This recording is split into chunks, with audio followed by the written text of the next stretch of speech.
नमस्कार दोस्तों, मैं योगेंद्र मिश्रा आपका अपने चैनल पर स्वागत करता हूं। आज का हमारा विषय है इंजीनियरिंग योग, तकनीकी योग।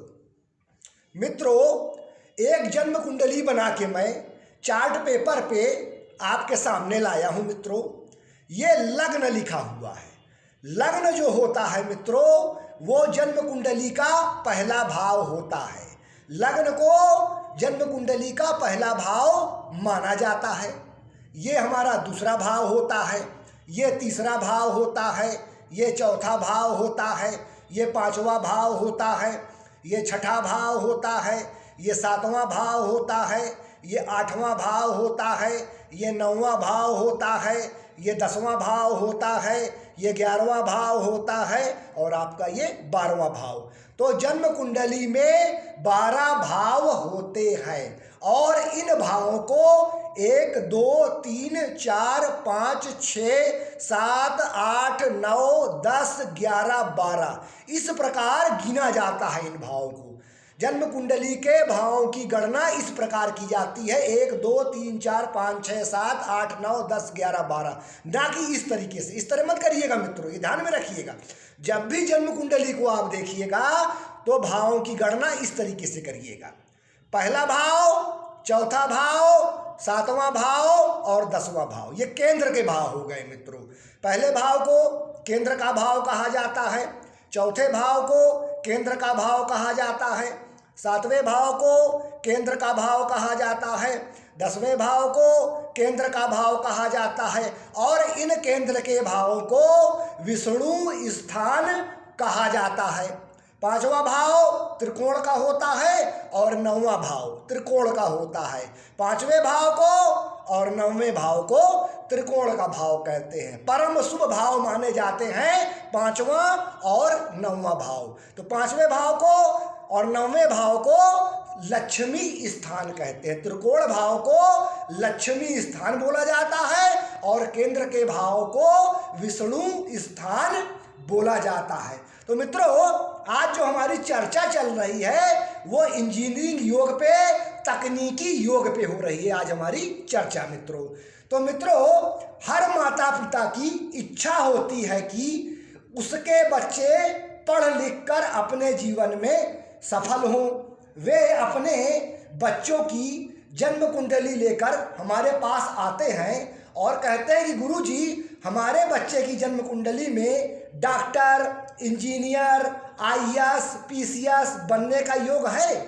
हमारा बच्चा बचपन से ही अपने कैरियर को लेकर बहुत चिंतित रहता है। क्या मेरा बच्चा तकनीकी इंजीनियरिंग के क्षेत्र में सफल होगा? क्या उसके लिए यह क्षेत्र ठीक रहेगा? तो मित्रों, आज मैं आपके सामने जन्म कुंडली में इंजीनियर बनने के योग बताने जा रहा हूं। ज्योतिष में मंगल और शनि से इंजीनियरिंग और तकनीकी क्षेत्र के बारे में विचार किया जाता है। मित्रों, मंगल और शनि से इंजीनियरिंग तकनीकी क्षेत्र के बारे में विचार किया जाता है। शनि मशीनों, औजारों, उपकरणों, इलेक्ट्रॉनिक्स का कारक होता है। शनि से इन चीज़ों को देखा जाता है। सभी प्रकार की मशीनें एवं श्रमिक काम करने वाले लोग, मजदूर लोग शनि ग्रह के अंतर्गत आते हैं मित्रों। जैसे मशीन हो गया, हमारे औजार हो गए, हमारे उपकरण हो गए, श्रमिक हो गए, मजदूर वर्ग हो गए, ये सब जो है मित्रों शनि से देखे जाते हैं। शोध और रिसर्च का कारक भी शनि होता है। मंगल से अस्त्र शस्त्र, तांबा, आज के समय में बिजली से चलने वाले उपकरण, यंत्र तथा औजार देखे जाते हैं। बिजली की मोटर, बिजली की तार और बिजली जहाँ पर बनती है वह भी मंगल ग्रह से देखा जाता है मित्रों। जो तकनीकी का क्षेत्र होता है हमारा, जो इंजीनियरिंग का क्षेत्र होता है मित्रों, उसमें शनि और मंगल की प्रमुख भूमिका होती है मित्रों।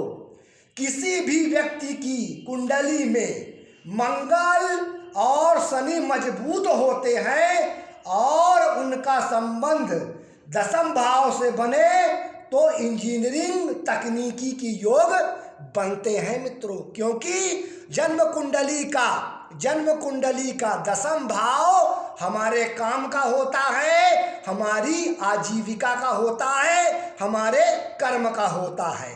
तो जब भी शनि और मंगल का दशम भाव से संबंध बनता है तो इंजीनियरिंग के तकनीकी क्षेत्र के योग बनते हैं। मंगल विद्युत का कारक होकर मशीनों को संचालित करता है।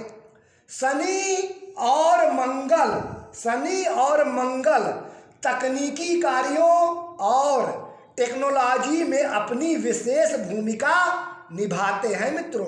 टेक्नोलॉजी को अगर आप देखेंगे तो उसके जो प्रमुख कारक होते हैं वो शनि और मंगल होते हैं मित्रों। व्यक्ति को तकनीकी समझ और तकनीकी कार्यों में रुचि पैदा करते हैं शनि और मंगल। शनि और मंगल की कुंडली में अच्छी स्थिति, शनि और मंगल की अगर कुंडली में अच्छी स्थिति हो तो व्यक्ति इंजीनियरिंग के क्षेत्र में जाता है। किसी भी व्यक्ति की कुंडली में शनि और मंगल की अच्छी स्थिति हो, शनि और मंगल मजबूत हो तो व्यक्ति तकनीकी क्षेत्र में, इंजीनियरिंग के क्षेत्र में जाता है।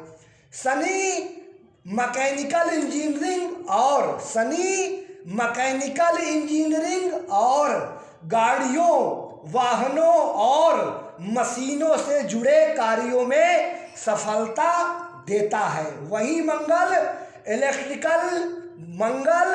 इलेक्ट्रिकल इंजीनियरिंग और विद्युत क्षेत्र में सफलता देता है मित्रों।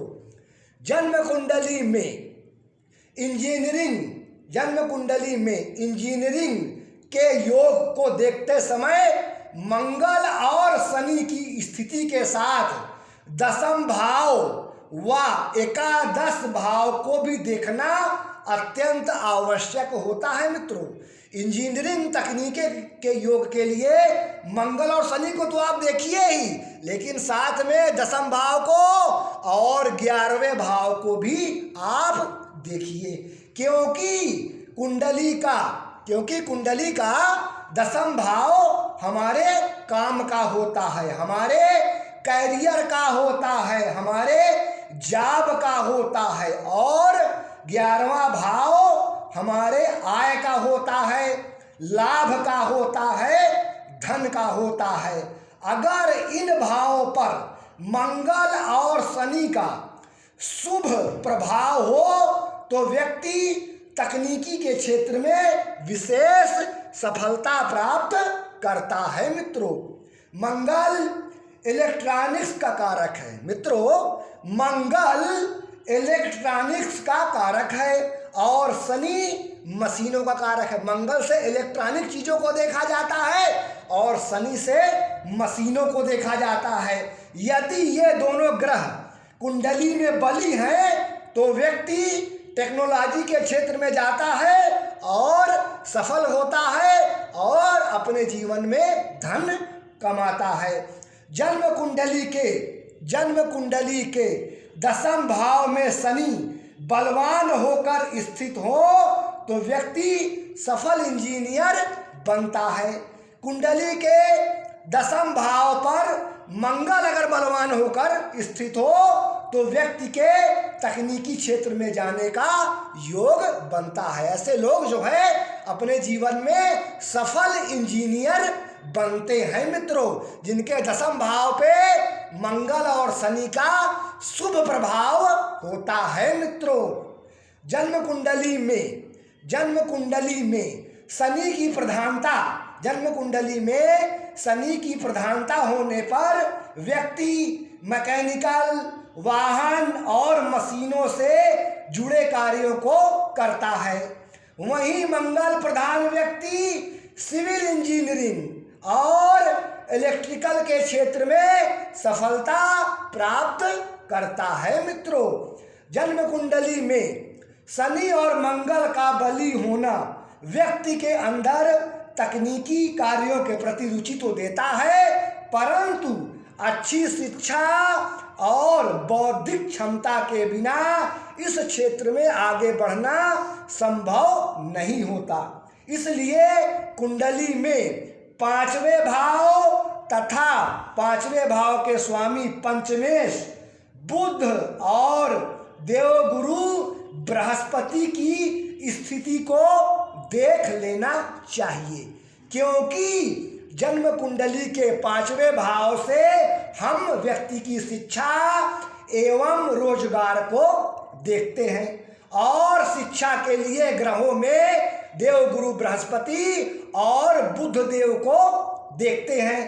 अगर कुंडली में पांचवा भाव मजबूत है और ग्रहों में देवगुरु बृहस्पति और बुध भी बली हो, मजबूत हो, तो व्यक्ति की शिक्षा अच्छी होती है और वह तकनीकी के क्षेत्र में बहुत सफलता पाता है और बेहद कामयाब होता है। मित्रों, वहीं अगर कुंडली में पांचवा भाव कमजोर हो, अगर कुंडली में पांचवा भाव कमजोर हो और देवगुरु बृहस्पति और बुध भी कमजोर हो, पीड़ित हो, तो व्यक्ति की अच्छी शिक्षा प्राप्त नहीं हो पाती। व्यक्ति अपने जीवन में शिक्षा सही तरीके से ग्रहण नहीं कर पाता और ऐसे में इंजीनियरिंग के क्षेत्र में आगे नहीं बढ़ पाता, क्योंकि कुंडली में शनि और मंगल तो बलवान हैं, लेकिन शिक्षा के ग्रह के कमजोर होने से उनकी शिक्षा पूरी नहीं हो पाएगी और ऐसा व्यक्ति तकनीकी कार्यों में जुड़कर सिर्फ जो है मिस्त्री या कारीगर ही बन पाता है या लेबर ही बन पाता है। तो तकनीकी क्षेत्र में शिक्षा का भी मजबूत होना अति आवश्यक है। अब शिक्षा के कारक ग्रह कौन से हो गए? देवगुरु बृहस्पति और बुध। तो शनि भी मजबूत हो, मंगल भी मजबूत हो और साथ में देवगुरु बृहस्पति का और बुध का भी अच्छी स्थिति में होना अति आवश्यक होता है। इंजीनियरिंग ही नहीं, क्योंकि उनकी शिक्षा ही नहीं पूरी हो पाई है, तो इंजीनियरिंग की डिग्री कहाँ से पूरी होगी? भाई, जब आप शिक्षा पूरी कर लेंगे तभी तो आप डिग्री पूरी कर पाएंगे। मित्रों, तो इन चीज़ों का होना अति आवश्यक है। कुंडली में शनि और मंगल के बली होने के साथ पांचवें भाव व गुरु और बुध का बली होना अति आवश्यक है इंजीनियरिंग के क्षेत्र के लिए, क्योंकि कुंडली में पांचवा भाव बुध और गुरु जितनी अच्छी स्थिति में होंगे, व्यक्ति उतनी ही अधिक सफलता पाता है अपने जीवन में। जन्म कुंडली के पांचवें भाव से शनि और मंगल, जन्म कुंडली के पांचवें भाव से शनि और मंगल का संबंध बनता है तो व्यक्ति इंजीनियरिंग के क्षेत्र में जाता है। ठीक इसी प्रकार दसम भाव से शनि मंगल का संबंध बनता है तो व्यक्ति जो है इंजीनियरिंग के क्षेत्र में जाता है। ठीक इसी प्रकार चौथे भाव से मंगल और शनि का संबंध बनता है तो भी व्यक्ति जो है इंजीनियरिंग के क्षेत्र में जाता है। तो मित्रों, आज के लिए बस इतना ही। नमस्कार।